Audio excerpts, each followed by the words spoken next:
Mulheres extraordinárias, maravilhosas. Vanessa Cavalini, Maria Ribeiro, Roberta Sara, Tamira Macaína, Tamira Petrônio.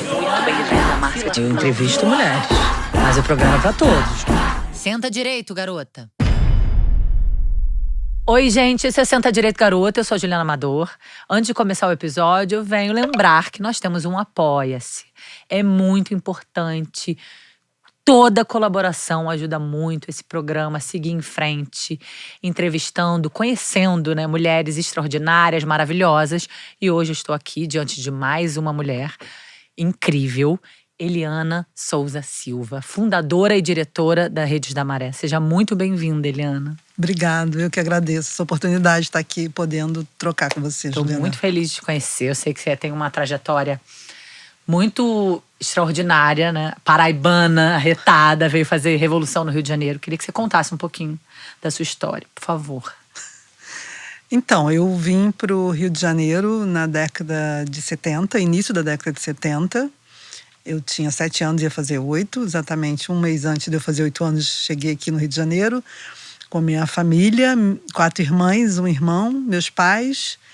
E vim justamente num período difícil do país em relação à região que eu nasci, que é Serra Branca, a cidade, na Paraíba. Era uma cidade em que 7 anos não tinha chovido. Então, pra você ter ideia, Nossa. Eu não cheguei a ver chuva na minha cidade quando criança, antes de vir para cá. Então, um período bem difícil, né? Muitas pessoas migraram para a região sudeste. E meus pais vieram para o Rio de Janeiro direto para uma favela, que é a favela Nova Holanda, que é uma das 15 favelas do conjunto de favelas hoje da Maré, que é onde é talvez o maior conjunto de favelas, são 140 mil pessoas. Então, minha história no Rio de Janeiro começa nesse processo dessa travessia dos meus pais para o Rio de Janeiro. E eu vim de um lugar que não tinha água e chego numa favela no Rio de Janeiro, também com muitas precariedades, com muitas demandas nesse campo dos direitos mais básicos das pessoas. Então, depois, crescendo um pouco ali na favela, eu fui entendendo, assim, tentando entender porque meus pais migraram para uma região também com muitas... Sim. Não tinha água no Nordeste, não chovia, mas ao mesmo tempo a gente vivia numa favela que não tinha também água e a gente tinha que carregar água.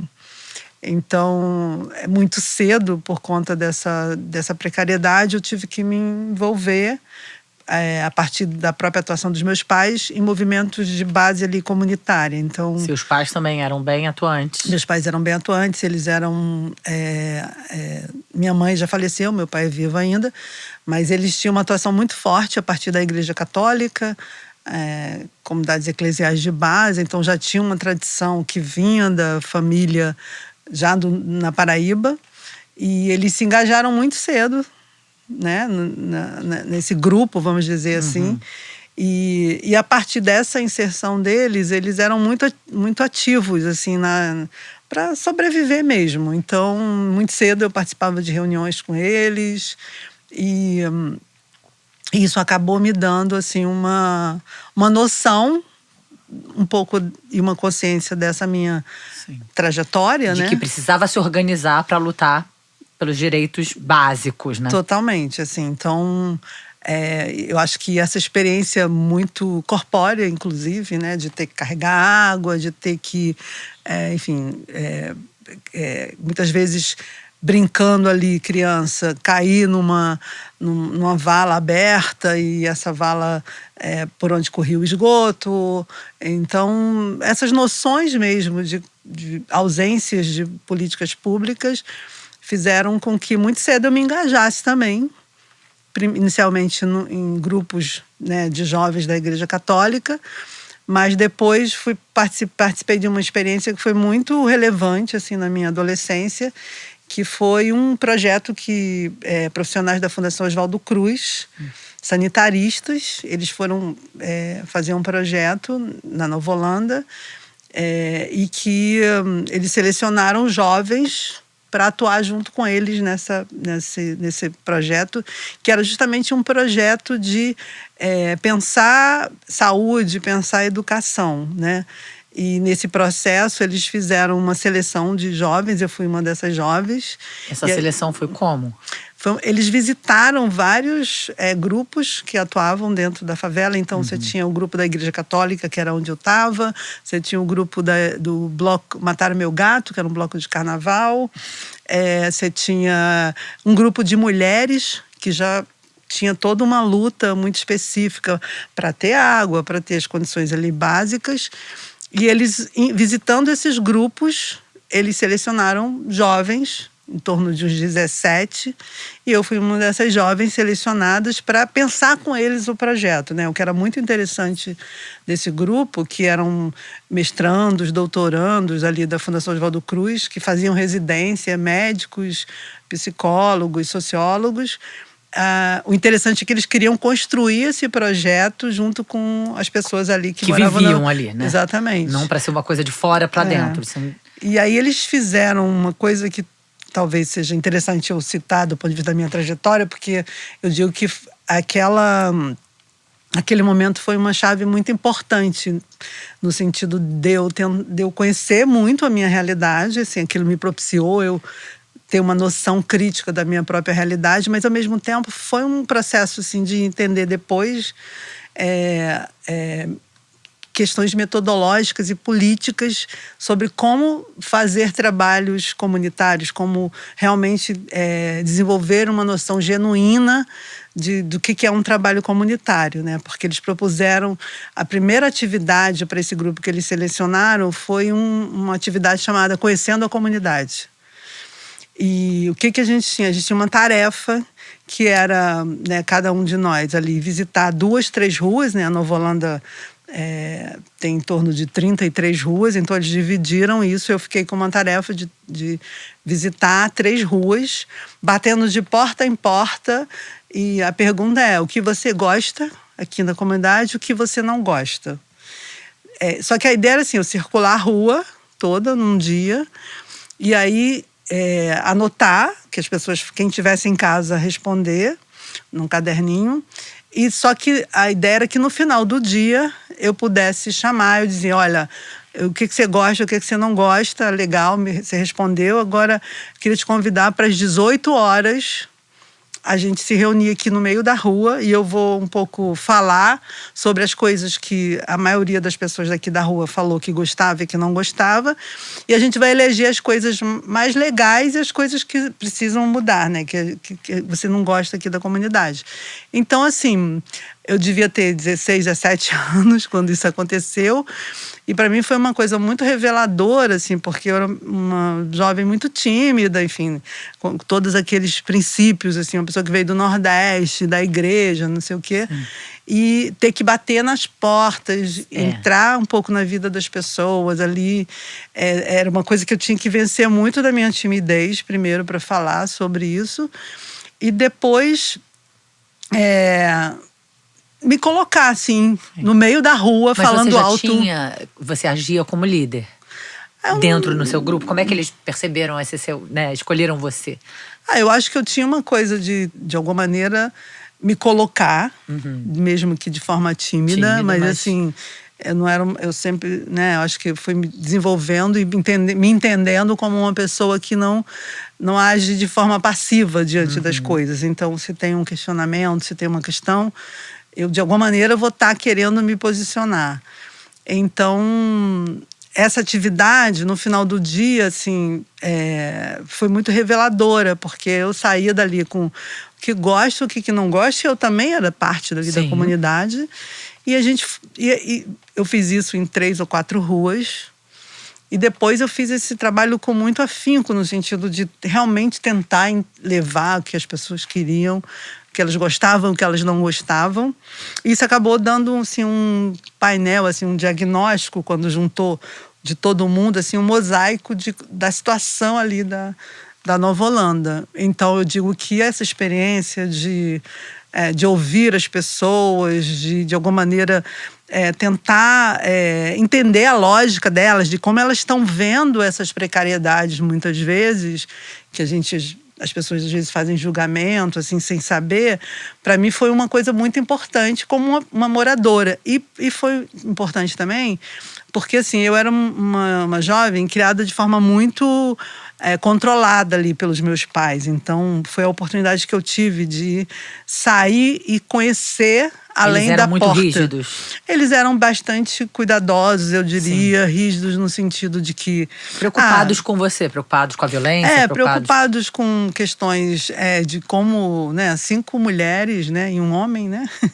Então, crescendo ali… então, tinha uma coisa muito de um controle em torno disso. Então, para proteger, para proteger e, ao mesmo tempo, ter algum controle ali de como a gente ir entendendo essas contradições, esses processos que acontecem ali, né? Então, para mim foi muito revelador tudo, assim, como se tivesse descortinado o mundo ali para mim.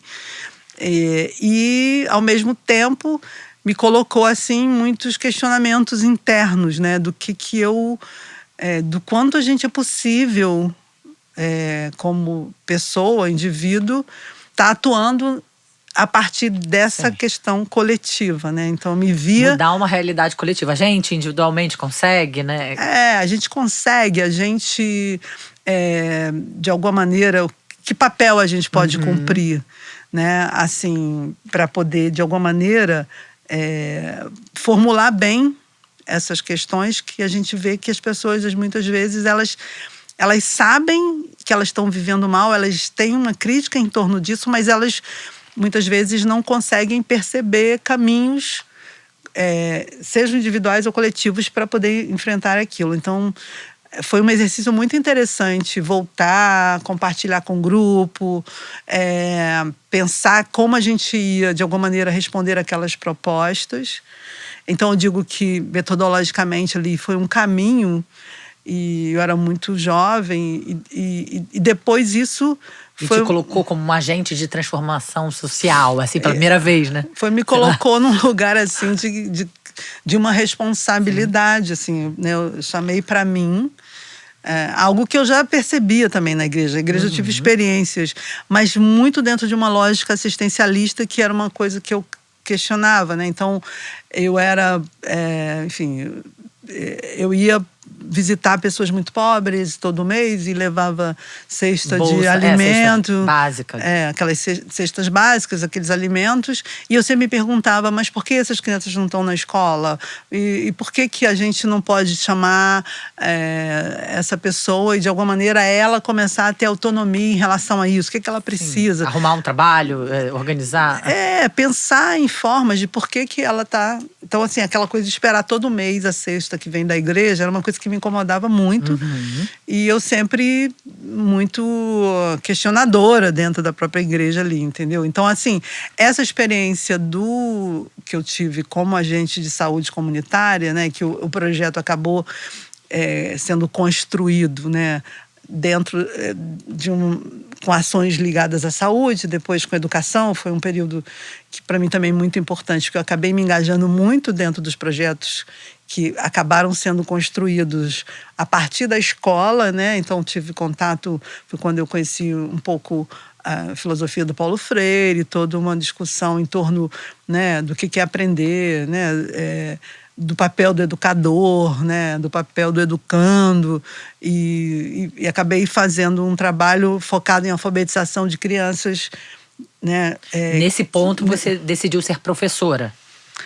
Ali eu entendi que eu podia cumprir um papel importante, então até acabei… Era um dos caminhos um dos caminhos transformação ali. Que, né, eu inclusive me tornei alfabetizadora há muito tempo de crianças e adultos, né, porque foi uma experiência realmente muito, muito relevante, mas a questão mais relevante dessa experiência foi o passo que veio depois, que foi… Eu, em 1984, me tornei fui eleita presidente da Associação de Moradores da Nova Holanda. Uau! E foi Era eleição. Eleição, quer dizer… Brasil saindo da ditadura militar. E você com quantos anos? Eu tinha 22. né? Muito jovem. É, muito Brilhante jovem. essa Mas teve uma mulher. trajetória muito interessante de forçar essa eleição, porque até então a Nova Holanda era um centro de habitação provisória, construído pelo Estado, controlado pela Fundação Leão XIII. Então tem que é um órgão do Estado, né?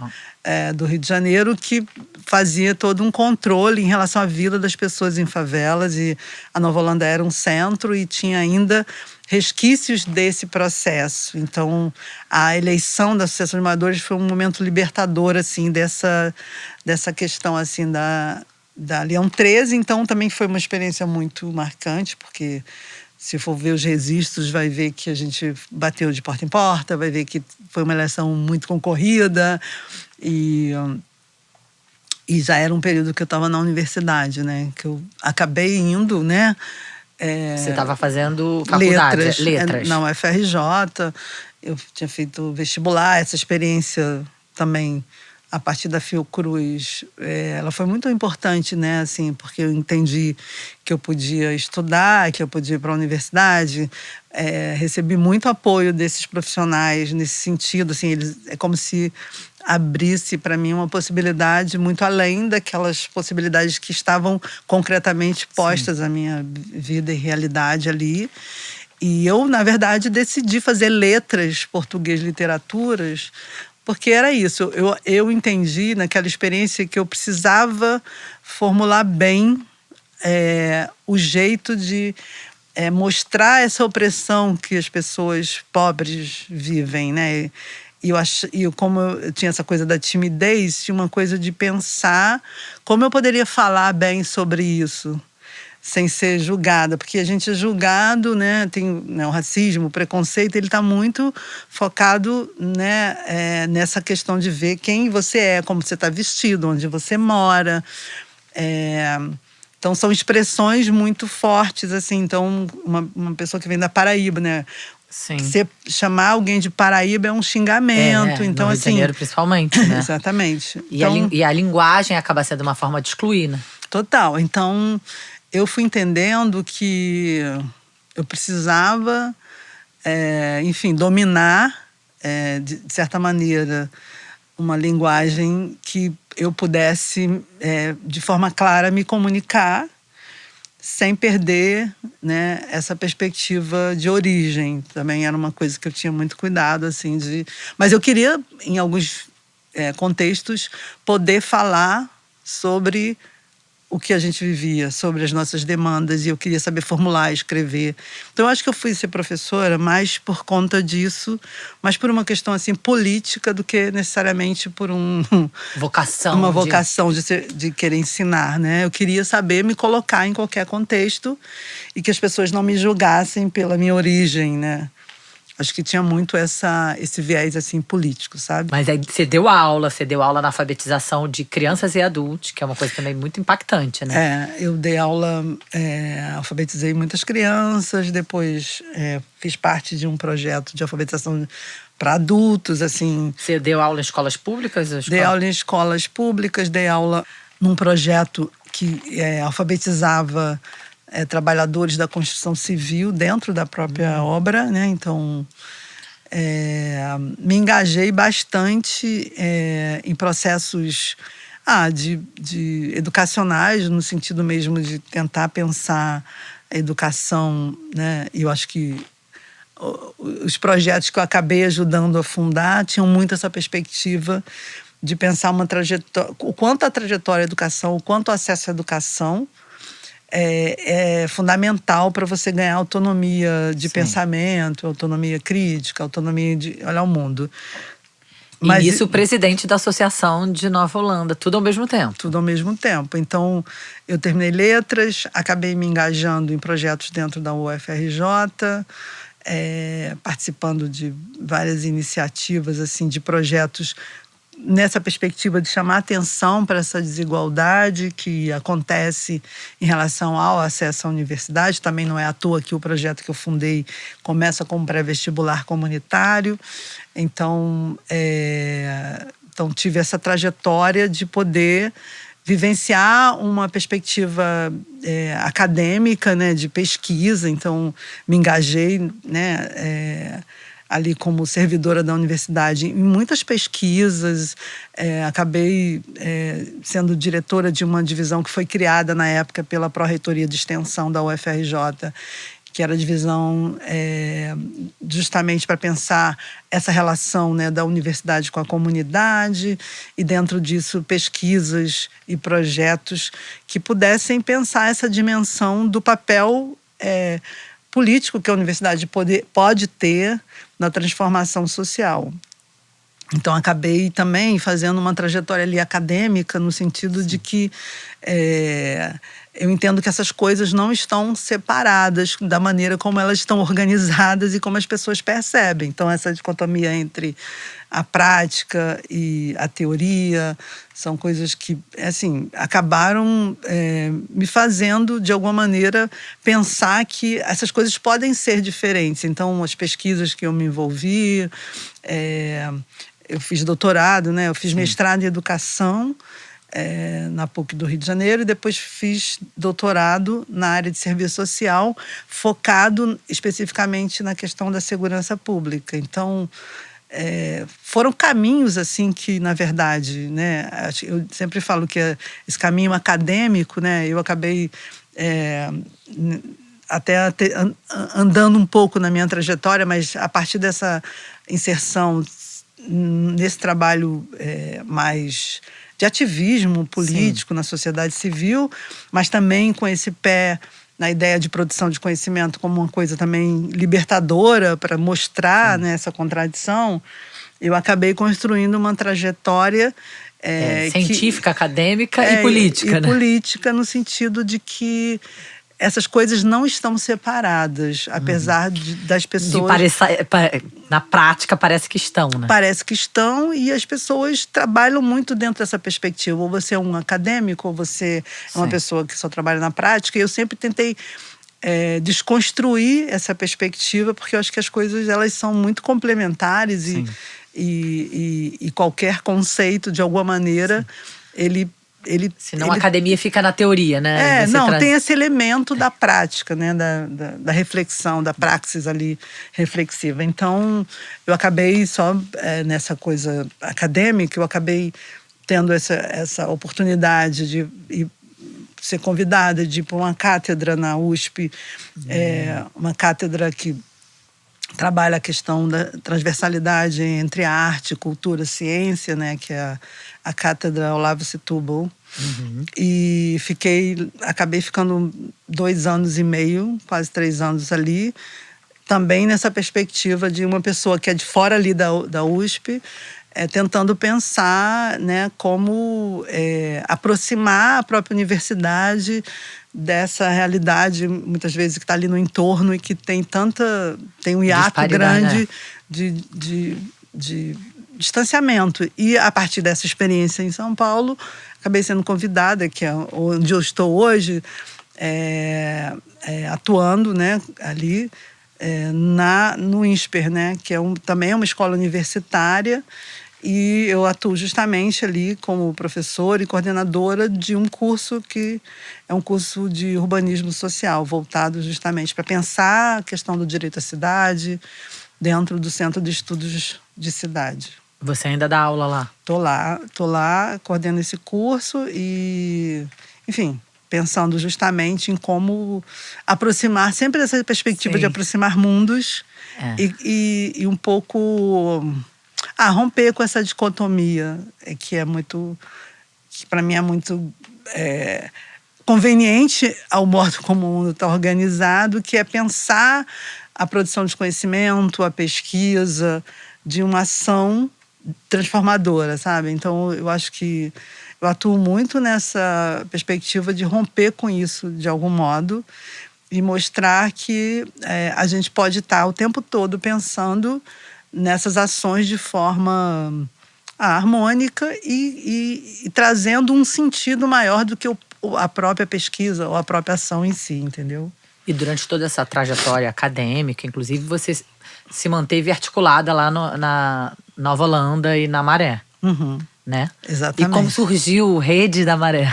Então, aí é exatamente isso, esse desenho aí que você trouxe, né? Que eu acho que ao tentar construir e aproximar esses mundos, a experiência da Associação de Moradores, que eu fiquei durante 2 mandatos. Eram 4 anos? Eram 3 anos. Então foram E 6 anos. 6 anos ali num processo que foi muito relevante, no sentido de que todas as grandes lutas no campo dos direitos, né, que vai desde a questão mais básica, ter água, ter esgoto, ter energia elétrica, você imagina, a gente não tinha energia elétrica da companhia. É o básico da dignidade humana. Essas coisas se estabeleceram naquela década ali de 80. E aí essa experiência ela foi muito marcante do ponto de vista político, do ponto de vista metodológico, do ponto de vista existencial, né, dos sentidos existenciais que a gente pode dar para a vida e a partir do lugar que a gente mora. Mas aí chega a década de 90 e eu, refletindo sobre essa experiência, eu fico pensando que, bom, eu não quero ser presidente de associação dentro dessa perspectiva política que aconteceu. Foi importante, né? Mas eu fui percebendo que como você tem um vácuo ali do Estado muito grande em relação à atuação das favelas, de uma maneira geral, das pessoas empobrecidas na cidade, que a Associação de Moradores ela vai para uma pauta muito de substituição do próprio Estado, da presença, assim, no caso, da igreja, prefeitura. Né? Ela entra muito na ausência do Estado. Na questão assistencial, ela cumpre, né? Acaba... E eu sempre questionei muito isso, porque se você não tiver cuidado, você vira o prefeito local.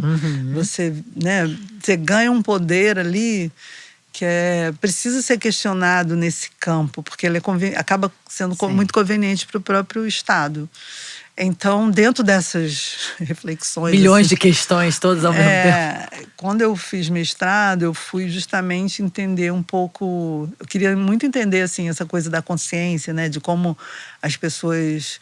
Elas tomam consciência do seu papel como pessoa e do seu potencial, do que ela pode fazer. Uma coisa que me inquietava, assim, né? Porque, enfim, eu sempre perguntava, por que, de repente, eu me interesso tanto em querer estar aqui fazendo essas coisas? E outras pessoas não estão nem aí. Elas querem fazer outras coisas. Elas acham que ampliar o mundo é sair um pouco daqui, por exemplo.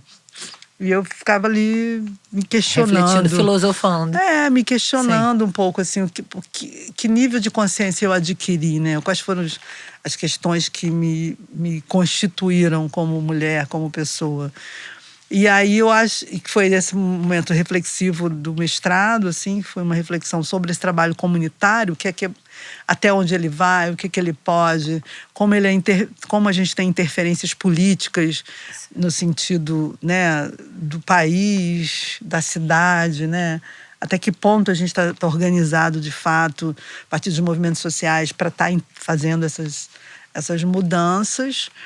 E aí eu, no mestrado, era um mestrado em educação, então eu fui entender um pouco a desigualdade no campo da educação. E aí, olhando para a desigualdade no campo da educação, chama a atenção um dado que é justamente o dado do acesso à universidade. O Brasil era um país que, até a década de 90, tinha um número muito baixo de pessoas na universidade. E quem estava nas universidades públicas eram pessoas de classe média, ricas, que conseguiam passar no vestibular ali difícil. E ir para uma universidade pública, que eram as universidades, na época, muito desejadas e concorridas. E quando você olhava para pessoas de origem pobre, esse percentual era muito baixo. Então, me chamava atenção isso, até por causa da minha trajetória, né? O que me fez ir para a universidade, conseguir entrar, e outras pessoas com a minha origem não. Então, talvez essa identificação disso, essa consciência sobre o direito à educação, ou o direito de... Porque assim, não é que todo mundo tem que ir para a universidade, mas quem quiser ir, deveria ser um acesso facilitado, e não a sua origem te impedir de que você possa acessar, entende? Então, na época, a gente viu lá que dados do IBGE que na Maré você tinha um número muito baixo comparado, né, com quem estava na universidade. Então, era um número de percentual assim, menos de 0,5%. Então, você tem 1%, 0,5%, menos de 0,5%. Fui fazendo essa conta e falei, gente, é muito pouco. Então, e aí um pouco entender quem eram essas pessoas ali naquele conjunto de favelas já, né? Não era mais a Nova Holanda, mas era um conjunto que tinham chegado à universidade. E aí isso foi bem revelador para mim, né? De que mesmo ali a gente também tinha desigualdade, também Sim. tinha um grupo... Porque alguns conseguiam mínimos, né? É um número mínimo, mas alguém conseguia. E algumas pessoas conseguiam porque conseguiam, né? E aí você vai entendendo, tem redes... Então, sim, o fato de eu ter ido fazer parte de grupos da igreja, ter me socializado muito a partir desse trabalho com a Fiocruz ali, né, com os profissionais, sim, da Fiocruz, me fizeram... Te inseriu, né, nesse mundo. Então, assim, essa questão da oportunidade e tal. Então, é justamente aí que a gente começa, em 97, um pré-vestibular comunitário. Entendi. A primeira coisa, então... Então, já que a universidade é um diferencial nesse processo de uma tomada de consciência, né? Vamos dizer assim. Isso não quer dizer que quando você vai para a universidade você adquire uma visão, sim, crítica do mundo, não é isso.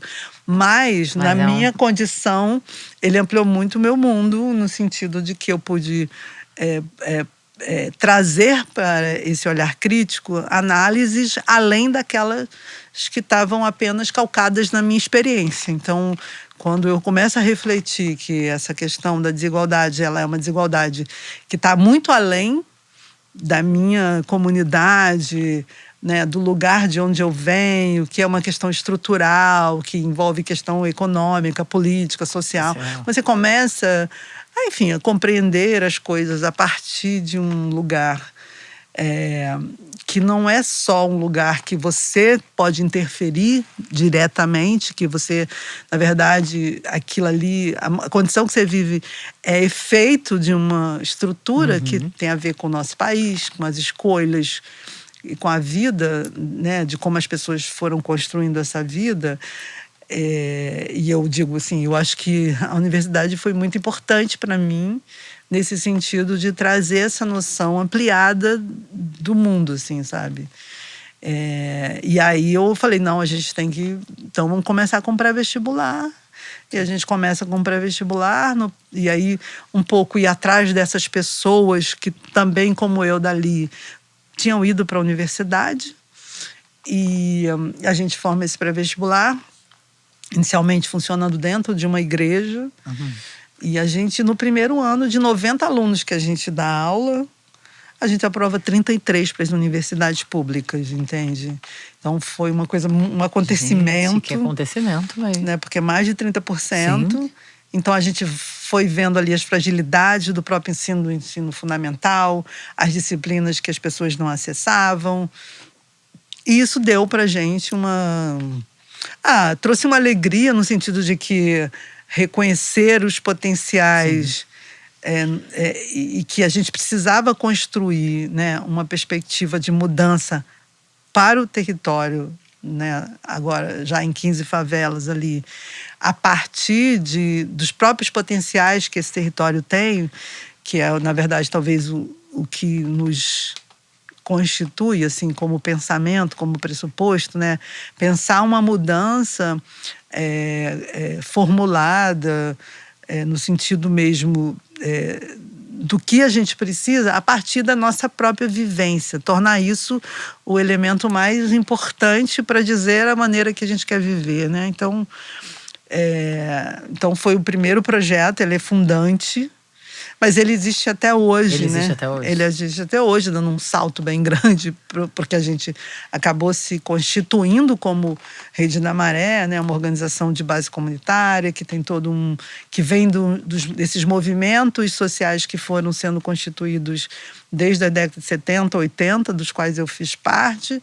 Então, assim, ter essa origem, ter essa essência, né, de algo que tem a ver com querer mudar a vida e o lugar onde a gente mora, e que isso é uma tarefa nossa também, é uma coisa importante. A gente acabou se constituindo nesse processo e construindo essa organização que hoje tem eixos, né, de trabalho. A gente é orientado ali, é uma organização de base comunitária que tem uma atuação territorial, então são 140 mil pessoas, 15 favelas, quase 50 mil domicílios. Se a gente comparar em termos de cidade, é uma cidade médio porte brasileira, se fosse uma cidade. Então, assim, pensar toda essa complexidade a partir digamos assim, dessas trajetórias que estão sendo impulsionadas no momento em que elas vão e se qualificam em diferentes áreas. Então, o pré-vestibular é um projeto hoje que está dentro de um dos eixos de trabalho, que é a educação. Então, a gente tem um eixo de trabalho que é educação, e dentro do eixo de educação você tem lá, sei lá, 15, 16 ações que vão do pré-vestibular a um projeto de tecnologia, a um projeto de alfabetização de mulheres, um projeto que a gente tem. E o pré-vestibular, por exemplo, só para você ter ideia, em termos do percentual, hoje a gente é quase por cento da população que acessa nesses anos a universidade. Então a gente pula de menos de 0,5% da década de 90 para um dado oficial do IBGE hoje, onde esse conjunto de favelas você tem quase 4% da população que acessa a universidade. Então a gente acha que essa iniciativa lá originária, lá do início, ela foi importante. Foi um embrião fundante. Para as pessoas, para além daquilo que a gente impulsiona com nossa ação, que já vem desses anos todos, para vestibular existe. Esse ano, por exemplo, foram 56 pessoas da Maré que passaram para as universidades entraram agora, em 2025. Então, isso, imagina, isso vem acontecendo a cada ano. Sim, desde fora outros pré-vestibulares que surgiram, fora pessoas que vão para a universidade porque já colocaram isso, né? Uma criança que cresce, ela já colocou isso no horizonte. Já é um caminho possível. É um caminho possível, porque muita gente já abriu esse caminho antes. Então, assim, o eixo de educação, ele é um eixo que trabalha essa dimensão de competências no campo da educação que a gente precisa desenvolver para lidar. Então, a gente vem inovando e tem diferentes projetos. A gente tem um outro eixo de trabalho que chama Arte, Cultura, Memórias e Identidades. Então, a questão da arte, a questão da cultura, a questão da identidade, questões de memórias. Pensar a arte nesse lugar. Se a gente pensar a arte, a maioria dos equipamentos de cultura estão na cidade do Rio de Janeiro, na Zona Sul. Sim. Então, como é que a gente pensa a arte dentro dessa perspectiva do direito? Então, assim, a gente, quando formula essa questão da arte e da cultura, está muito no lugar de pensar que a arte é algo muito importante. Sim. E que todo ser humano deveria a arte experimentar. É ordinário, né? Como diz Gilberto Gil. Exatamente. Então, como que a arte vai constituir a gente como pessoa numa perspectiva de um olhar mais sensível e subjetivo para o mundo. E quando a gente pensa nas diferentes violências que nós temos dentro da favela, né, a arte é um lugar muito importante para a gente aprender a lidar e ter saúde mental e dar vazão para essa questão. Então, a gente tem um Centro de Arte da Maré, que é um espaço construído na Maré para ser um centro de arte na cidade do Rio de Janeiro, né? Como é que a gente estabelece e supera essa fragmentação do acesso à arte. E aí a gente tem uma parceria muito importante dentro do Centro de Arte, que é com a Lia Rodrigues, companhia de dança, que ajudou a gente e ajuda nesse processo de constituição desse lugar da arte, né? E no estabelecimento desse encontro. E tem outros, a gente faz a gestão em parceria com a prefeitura da Lona Herbert Viana, a Loninha, que agora é uma areninha, né? Foi reformada. E tem outros projetos no campo da arte, né, que são importantes, né? A biblioteca que nós temos, a gente tem a Biblioteca Lima Barreto e outros projetos de artes.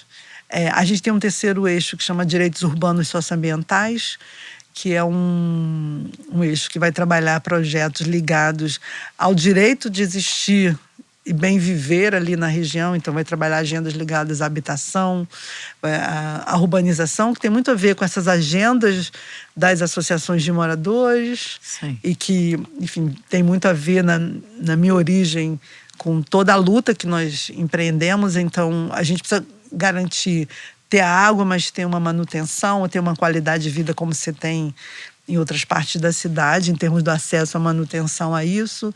Tem uma questão séria ligada a toda essa discussão da crise climática, que a gente acha que é preciso pensar os efeitos dessa crise na questão urbana. Então, por exemplo, a Maré é uma região, são quase 50 mil domicílios, as pessoas moram num raio de 4,5 km, entre linha vermelha, linha amarela e Avenida Brasil.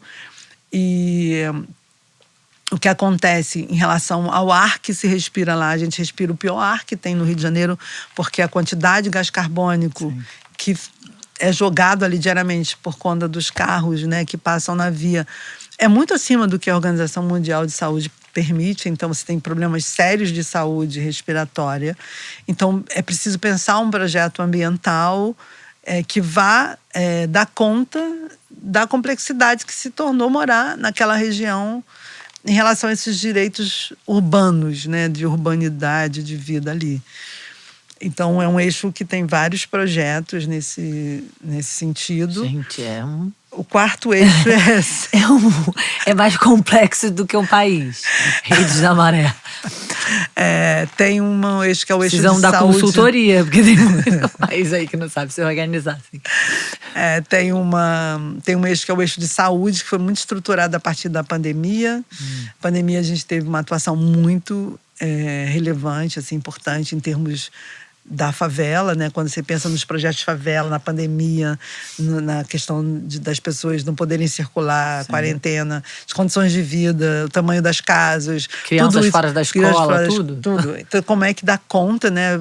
Várias gerações morando numa mesma casa, onde você só tem um quarto, muitas vezes. Então, nós tivemos que aprender e desenvolver tecnologias sociais ali que pudessem minimizar o efeito, né, da pandemia. Fiocruz foi muito importante, parceria prioritária, e ajudou muito a gente a estruturar esse eixo de saúde, que hoje vai pensar muito na produção de conhecimento sobre diagnóstico de saúde, o que precisa avançar. Então, tivemos uma atuação muito relevante no sentido de dar uma resposta robusta à questão da pandemia. Então, chegamos a atender 20 mil famílias em questão de insegurança alimentar. Fizemos todo um trabalho com a Fiocruz e a Prefeitura do Rio voltado para a questão da vacina. Então, vacinamos 38 mil pessoas no final de semana. Então, toda uma mobilização Sim. em torno da questão da saúde mesmo da população. E o quinto eixo de trabalho tem a ver com pensar o direito à segurança pública e ao acesso à justiça. Para a gente, o direito à segurança pública, né, a gente foi aprendendo com esse trabalho, é um direito completamente interditado para quem é morador de favela. Atuação violentíssima da polícia. A atuação da polícia violenta, uma incompreensão da própria população sobre o papel de um agente da política de segurança pública. Então, essa compreensão sobre o papel do policial como um agente público que está a serviço e que deveria garantir segurança pública. Sim. Para quem é morador de favela é algo que não é uma noção que a pessoa que mora em favela. Então, eu cresci vendo o policial desrespeitar muitas vezes o morador. Então, essa noção de separar redes ilícitas de quem é morador de favela é uma linha ali muito tênue que faz com que as pessoas tenham uma percepção muito equivocada sobre quem mora em favela, e acaba que a polícia, né, as políticas de segurança, elas não dão conta de entender isso e trabalhar. E acaba que há um entendimento nosso que a gente tem um papel que como é que a gente cria um ambiente ali onde esse direito possa, de alguma maneira, se estabelecer. Então, tem um trabalho bem complexo nesse sentido, mas a gente vem acompanhando essas violações que acontecem. E só para ter ideia, a gente tem um projeto chamado Maré de Direitos, que vai justamente olhar e tentar, de alguma maneira, sensibilizar o morador a começar a fazer denúncia, né? E a fazer reclamação sobre a violação que sofre. Então, se em 2000 eu fiz meu trabalho de doutorado, foi justamente sobre isso. Foi sobre a segurança pública, e a gente foi desenvolvendo todo esse campo ali de trabalho, pensando justamente que essa mudança que precisa acontecer no campo da segurança pública, no enfrentamento à violência, tem que partir de uma ação que vai considerar o morador como protagonista dessa mudança. Sim. Então, não é nenhum projeto de fora que vai trazer essa mudança. Mas é que eles foram sistematicamente silenciados, né? Todo mundo tinha medo. Todo mundo tinha medo, mas só para você ter uma ideia, quando a gente começou esse trabalho em 2009, a gente não tinha quase nenhum registro de ninguém vindo falar sobre violência que sofreu ali.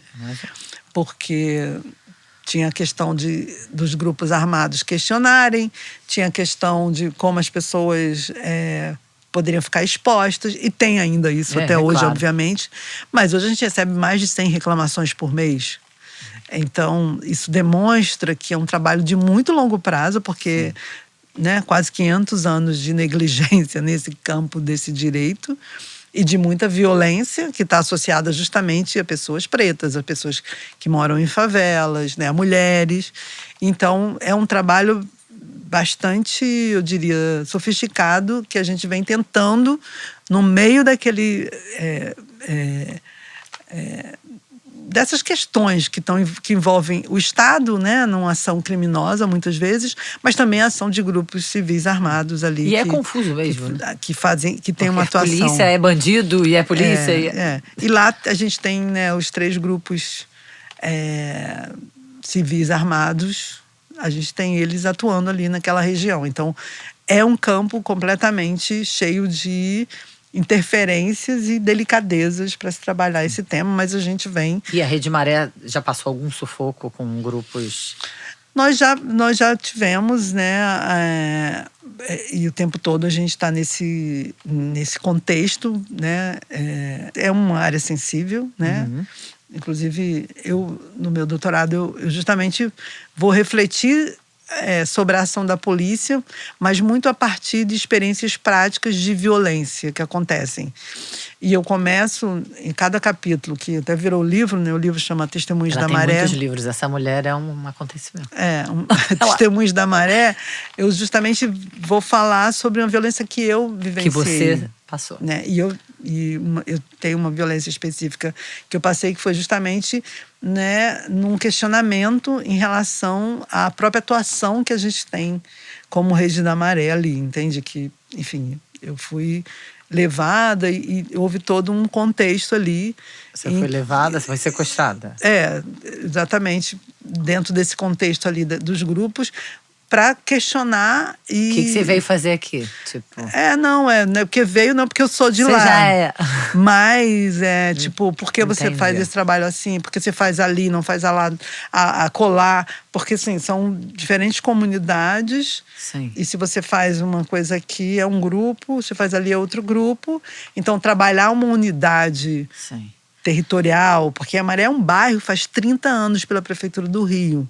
Mas essa fragmentação, ela é muito séria. Sim.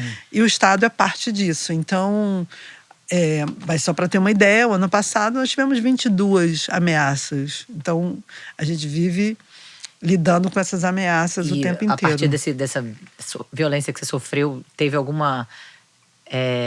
vamos proteger vocês? Poderíamos fazer isso? Não.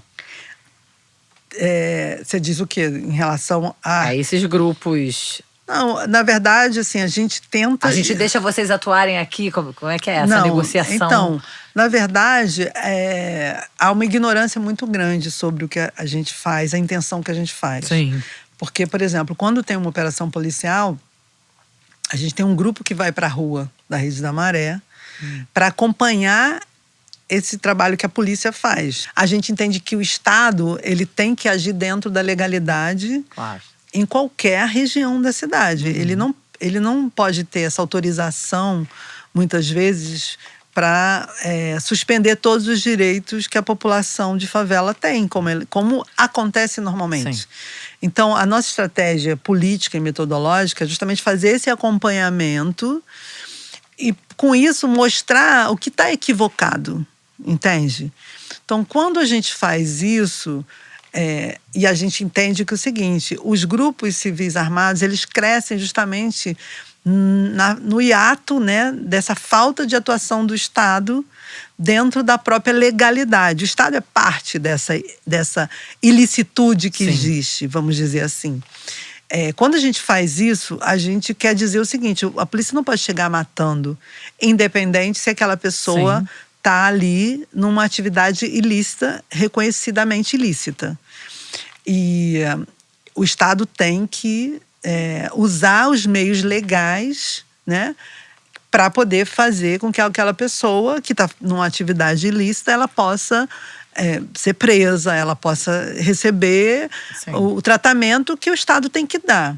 E não simplesmente achar que pode matar e está tudo certo, né? Que é o que vem acontecendo.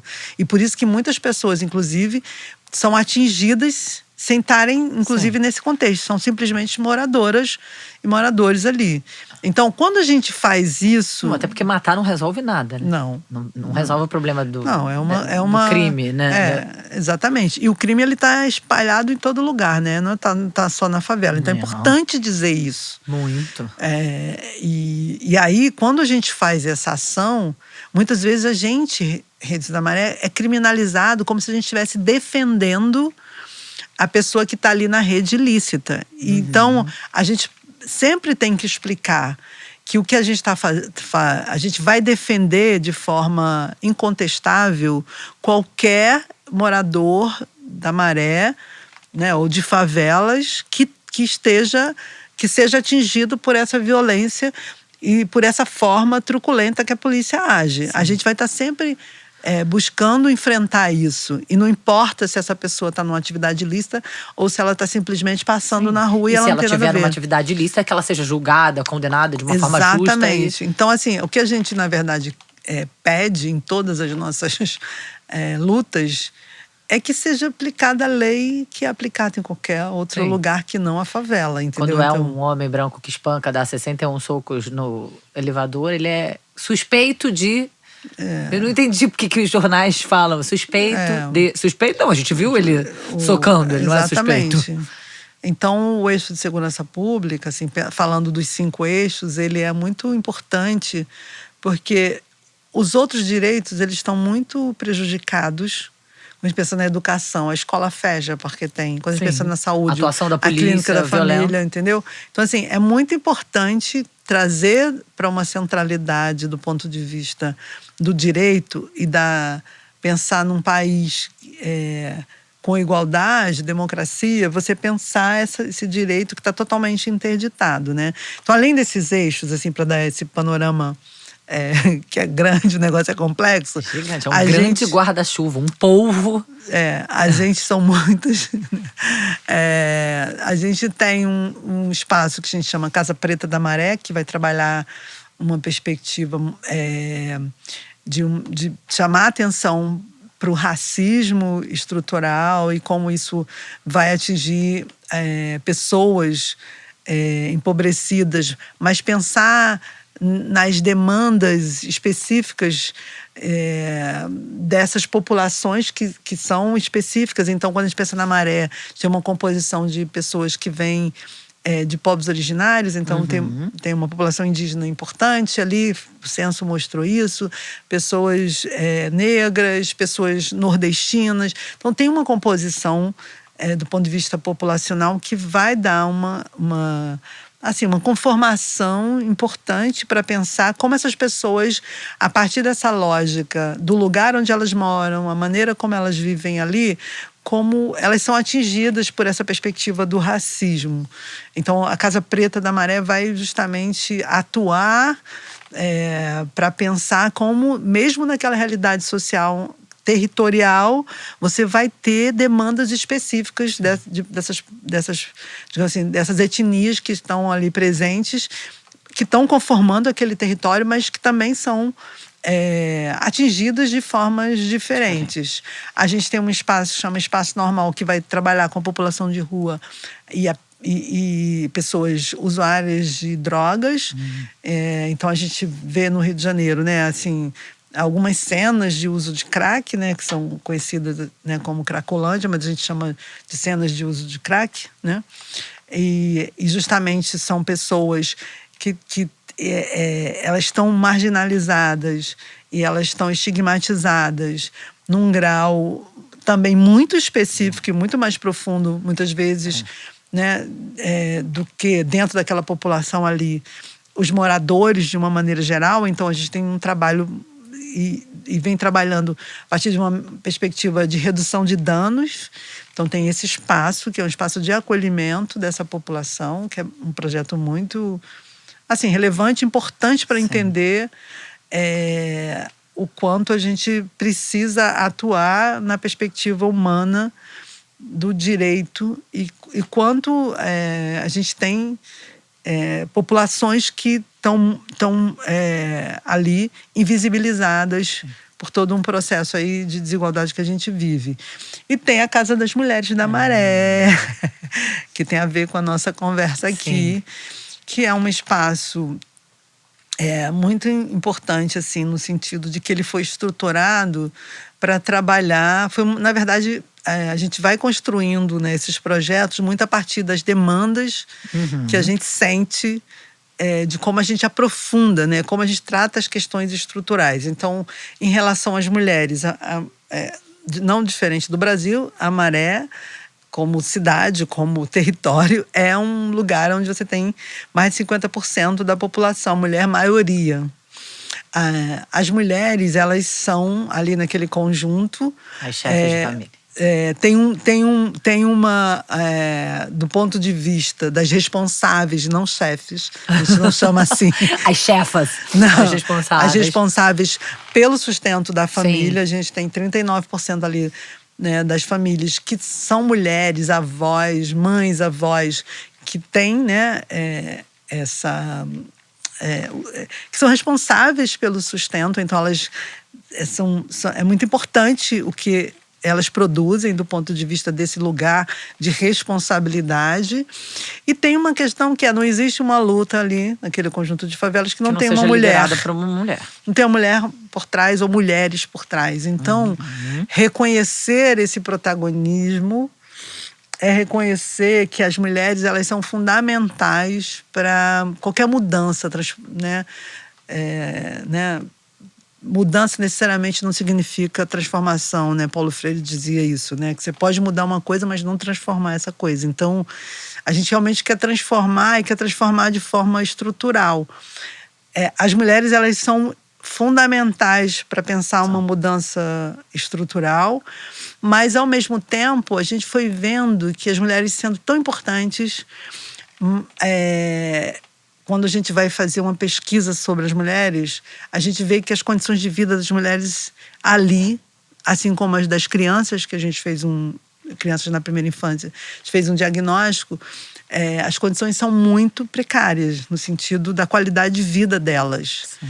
Então,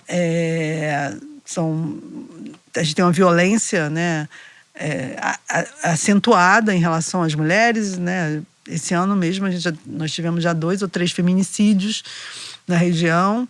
Então, assim, a gente entendeu que era preciso criar espaços privilegiados no sentido de serem espaços que vão aprofundar uma perspectiva de trabalho com gênero, né? E partindo da questão das mulheres. Então, se você pensar, as mulheres trans estão numa condição muito diferenciada das mulheres que não são mulheres trans, mulheres brancas, mulheres pretas, que vão conformar um modo de vida ali, mas que, a partir daquele cotidiano, daquele ambiente, elas vão ser afetadas de formas distintas. Então, a Casa das Mulheres da Maré, e aí, pensando na Redes como um todo, a Redes acabou desenvolvendo uma metodologia que a gente transporta isso para os eixos e para os equipamentos, né, de trabalho, que a gente produz muito conhecimento, então a gente entende que isso pode ter a ver com a origem, né, do nosso trabalho, né, que é ver a universidade né, num lugar assim importante, no sentido de que o conhecimento pode levar você a se defrontar e a querer se engajar de um jeito diferente com as coisas. Então é muito importante conhecer, e a gente acha que tem uma ignorância muito grande sobre como os pobres vivem, e as pessoas têm uma visão. Se você pensar no Rio de Janeiro, pessoas que moram, né, aqui no Leblon, em Copacabana, em Ipanema, vão ter uma visão da Zona Norte que é muito diferente do que é realmente isso. Então, a rede produz muito conhecimento para dizer, olha, não é bem assim não, hein? As coisas aqui elas estão assim por uma questão de uma desigualdade, porque os recursos dessa cidade vão mais para essa parte da cidade do que para essa. Então, a gente produz muito conhecimento. Então, se for lá no site da rede, você vai ver muito livro, muita pesquisa, né? A gente, por exemplo, ano passado publicou um diagnóstico sobre primeira infância na Maré. Como vivem as crianças da primeira infância? Quais são as demandas que ela tem? E a gente tem tem todo um arcabouço de políticas de proteção social legalmente constituídas, mas que essas políticas públicas não chegam muitas vezes às pessoas de favela. Então a gente fez esse diagnóstico para justamente pensar como a gente pode pensar numa primeira infância diferente para essas crianças da Maré. O que a gente pode exigir legalmente em relação a isso? Então, a gente produz muito conhecimento. A gente, metodologicamente, tem uma segunda ação, que é essa de mobilizar e articular, mobilizar o morador, mobilizar a pessoa diretamente afetada na violência, mobilizar a criança. E pressionar o poder público. E engajar, articular pessoas que possam, junto com a gente, né? A gente sozinho não vai fazer a mudança. Sim. Então, quais são os formadores de opinião? Quem são as pessoas que podem apoiar? Então, a gente faz todo um trabalho de articulação. Uma terceira ação metodológica é justamente essa de tentar experimentar ao máximo. Então, muitas políticas públicas não chegam e tem um argumento, é porque lá é violento, é porque lá... Ou então as políticas públicas, elas são muito frágeis, elas são muito débeis, elas não têm a qualidade que tem em outras partes da cidade. Então, a gente os projetos pra gente, eles não têm um fim em si mesmo, eles são meios da gente estar entendendo, dizendo, é possível.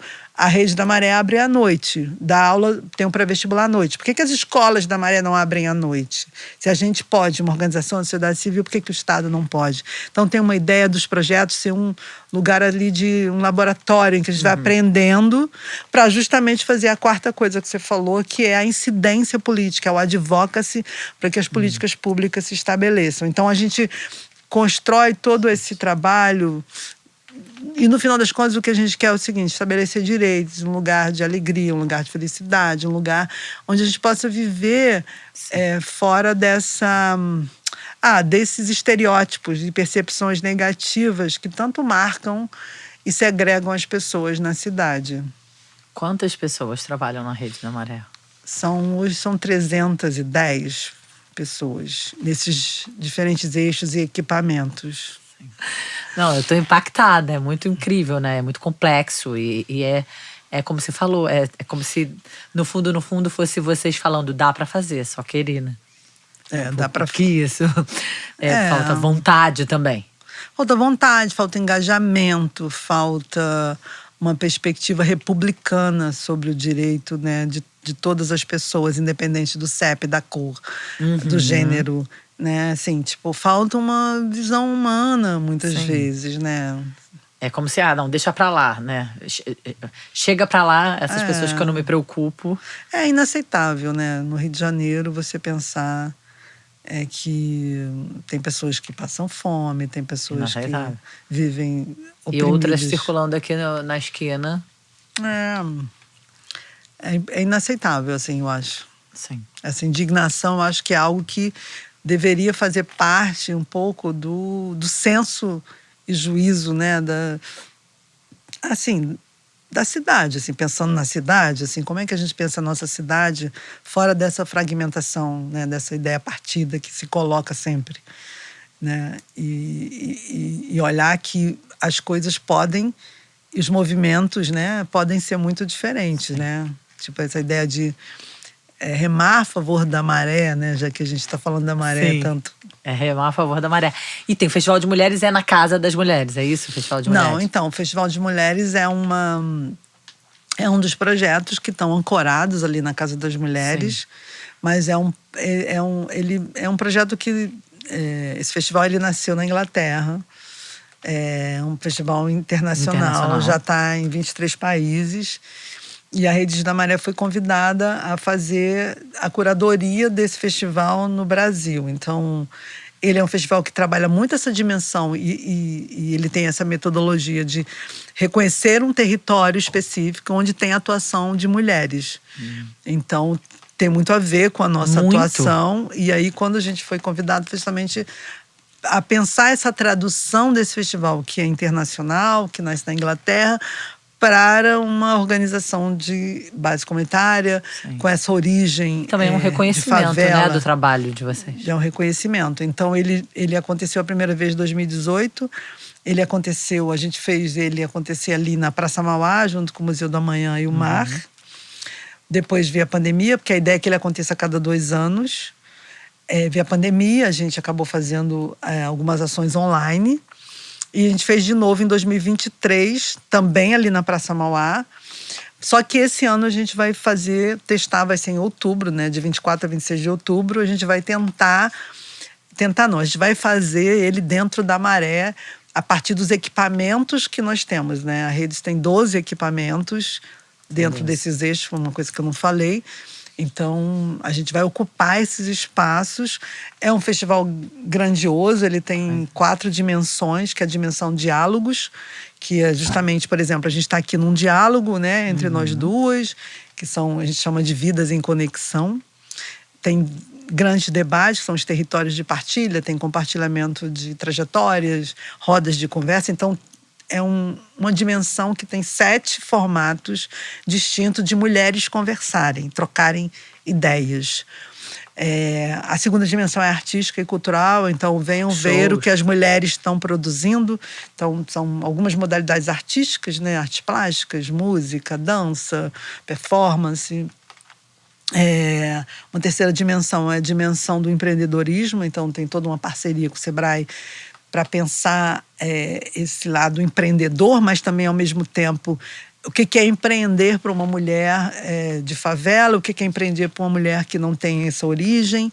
Então, tem processos de elas mostrarem como elas empreendem e, ao mesmo tempo, então, tem uma coisa de fazer negócios dentro do festival ali, mas, ao mesmo tempo, refletir sobre empreender dentro de uma lógica capitalista. Como é que a gente cria processos mais colaborativos de uma mudança que precisa acontecer a partir dessa força que as mulheres têm ao empreender. E tem uma quarta dimensão, que é a dimensão do ativismo social das mulheres. Então, é um espaço onde a gente pode fazer campanhas. Quais são as campanhas pelos direitos das mulheres que estão acontecendo? Então, tem uma parceria com a ONU Mulheres, que vai... enfim, e outras organizações que lutam pelo direito das mulheres. Esse ano a gente elegeu 3 grandes temas em que essas 4 dimensões vão estar organizadas. Então, o primeiro tema tem a ver com a questão da democracia, participação, né? Como é que as mulheres, nesse mundo em que nós estamos vivendo, de tempos tão difíceis e tão questionáveis em relação à nossa soberania, né, de país e de vida, como é que as mulheres estão atuando. Então, tem várias discussões em torno disso. Um outro tema é o tema dos direitos sexuais reprodutivos. A Redes da Maré fez uma pesquisa grande na Maré sobre essa questão dos direitos sexuais reprodutivos, a questão do aborto legal. Então, a gente vai apresentar várias questões em torno desse tema, dessa temática, que é uma temática também que é muito interditada, né, no nosso mundo. E a terceira grande temática são como as mulheres estão lidando com a questão das crises climáticas e como elas vêm atuando, né, no sentido dessa resiliência em torno dessa temática, o que experiência, né, da floresta, do rural, do urbano, como é que a gente traz isso e pensa isso dentro de um espaço urbano totalmente negligenciado em muitas das políticas públicas e muito afetado por essa crise climática. Então é isso, assim, o festival é bem interessante. Eu quero ir. Não, com certeza. E pode pensar em coisas. Sim. A gente pensaremos. Em atividades em que a gente possa aproveitar essas mulheres. Vem mulheres potentes a nível internacional, a nível nacional e a nível local, que é uma coisa que o festival faz, que é justamente fazer esse encontro, né? O Festival Mulheres do Mundo não é um evento, ele é um encontro que a gente fala em que ali a gente vai troca, construindo, né? Não é só uma pessoa falando. E também tem uma continuidade, assim, muitas coisas se estabelecem em termos de projetos, de colaboração entre as mulheres a partir do festival. O festival propicia muito isso, né? Assim, essa possibilidade. Gera e depois cuida. Gera e cuida, exatamente. Maravilhoso. Eliana, impossível não ficar assim, estarrecida diante da potência de mulher que você é. Muito obrigada por você estar aqui, muito obrigada por você existir. Fiquei emocionada, já sabia que a Rede de Amaré era algo grandioso, mas assim, ouvir da sua boca tudo isso acontecendo, realmente é emocionante. Eu que agradeço a oportunidade de poder falar desse trabalho que realmente… Regina, conte sempre, por favor, com a gente. Para tudo que você precisar, que a gente possa ajudar aqui no Centro Direito Garota. Realmente, eu firmo aqui o meu compromisso. Tá bom, obrigada. Obrigada por ter vindo. Obrigada, Miriam, te amo por trazer a Eliana aqui. Beijo, gente.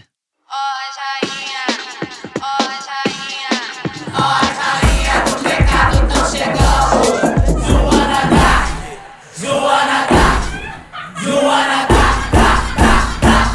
Senta direito, garota.